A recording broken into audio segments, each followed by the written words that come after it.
તમારું સ્વાગત છે। શિયાળો છે અને માર્કેટમાં લીલી હળદર ખૂબ જ મળે છે અને કહેવાય છે કે શિયાળામાં લીલી હળદર રોજ ખાવી જોઈએ।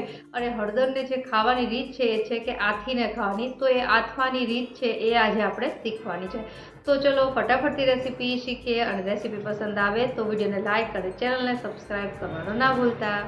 તો હળદર આથવા માટે મેં અહીં જે વસ્તુ લીધી છે એ હું બતાવી દઉં। તો સૌપ્રથમ પહેલાં તો લીલી હળદર જે રેગ્યુલર આવે છે, ત્યારબાદ આંબા હળદર આ રીતે અંદરથી વ્હાઈટ નીકળશે। ત્યારબાદ લીંબુ અને અહીં 3 મેં મોળા મરચાં લીધા છે। મરચાં છે ઓપ્શનલ છે પણ સારા લાગે છે એટલા માટે। હવે આ બધી વસ્તુને મેં ધોઈ અને એકદમ કોરી કરી લીધી છે।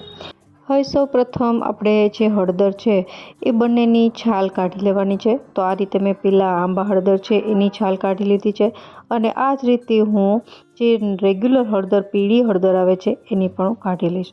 તો આપણી પાસે બંને હળદર છે એની છાલ કાઢીને મેં તૈયાર કરી લીધી છે। હવે અહીં તમે જે રીતે સુધારવા માગતા હોય, મેં અત્યારે ગોળ એકદમ સ્લાઇસ કર્યા છે। જો તમે લાંબી સુધારવા માગતા હોય તો એ રીતે લાંબી સુધારીને પણ તૈયાર કરી શકો છો। આ બંને વસ્તુ થઈ જાય ત્યારબાદ મરચાં, તો અહીં મેં જે મરચાં લીધા છે એકદમ કડક અને મોળા છે। તમે આની જગ્યાએ તીખા મરચાં પણ વાપરી શકો। એને પણ આપણે ઉપરથી ડીટીયાનો ભાગ કાઢી અંદરથી બી પણ કાઢી લેવાના છે અને ત્યારબાદ આ રીતે મેં લાંબા સ્લાઇસીસમાં સુધારી લીધા છે। મેં અહીં 3 મરચાંનો ઉપયોગ કર્યો છે। તમે જો હળદરની ક્વોન્ટિટી વધારે હોય તો તમે 1 થી 2 મરચાં વધારે નાખી શકો। તો આ રીતે બધી જ વસ્તુ છે સુધારીને મેં તૈયાર કરી લીધી છે। હવે અહીં આપણે હળદર આથવા માટે લીંબુનો રસ ઉમેરવાનો છે। તો હું તમને સાઇઝ બતાવી દઉં તો આ રીતનું એક આખું મોટું લીંબુ છે એનો બધો જ રસ છે આપણે ઉમેરવાનો છે। જ્યારે પણ તમે હળદર આથો અથવા તો આદું છે એને પણ ઘણા લોકો આથતા હોય છે, તો લીંબુનો રસ ઉમેરવાથી એની જે શેલ્ફ લાઈફ છે વધી જાય છે, એટલા માટે લીંબુ ખાસ ઉમેરવું। તો અહીં મેં લીંબુના બીજ કાઢી અને બધો જ રસ છે ઉમેરી દીધો છે અને ત્યારબાદ અહીં હવે 1 થી 1.5 ચમચી જેટલું મીઠું ઉમેરવાનું છે। મીઠાનું પ્રમાણ થોડું આગળ પડતું રાખવું જેનાથી હળદર બગડે નહીં। તો આ રીતે બસ ફક્ત 2 જ વસ્તુ એડ કરવાની છે અને હવે સારી રીતે એને મિક્સ કરી લેશું। હવે આ જે છે એને અત્યારે તરત જ બરણીમાં નથી ભરવાનું, આપણે ઢાંકણ ઢાંકી અને એને 5 થી 6 કલાક માટે અને વધારે ટાઈમ હોય તો તમે આખી રાત માટે પણ રાખી શકો। એક વખત આમાંથી બધું પાણી છૂટી જાય ત્યારબાદ આપણે એને એરટાઇટ કન્ટેનરમાં ભરીશું।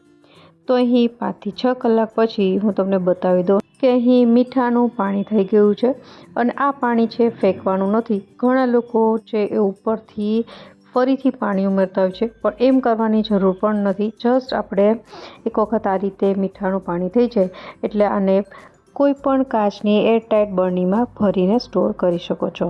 જ્યારે પણ તમે હળદર આ રીતે બરણીમાં ભરી લો ત્યારબાદ સૌથી છેલ્લે અહીં 2 નાના ટુકડા લીંબુના ઉમેરવાના અને એને આ રીતે રાખી અને ઢાંકણ બંધ કરી દેવાનું। આમ કરવાથી જે આપણી હળદર છે લાંબા સમય સુધી સારી રહે છે।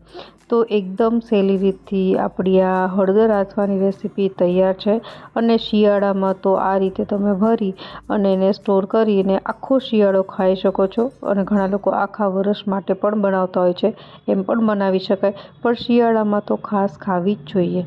તો એકદમ સરળતાથી બની જતી આ આથેલી હળદરની રેસીપી તમને જરૂરથી પસંદ આવી હશે। ફરી મળીએ નવી રેસીપી સાથે, ત્યાં સુધી બાય।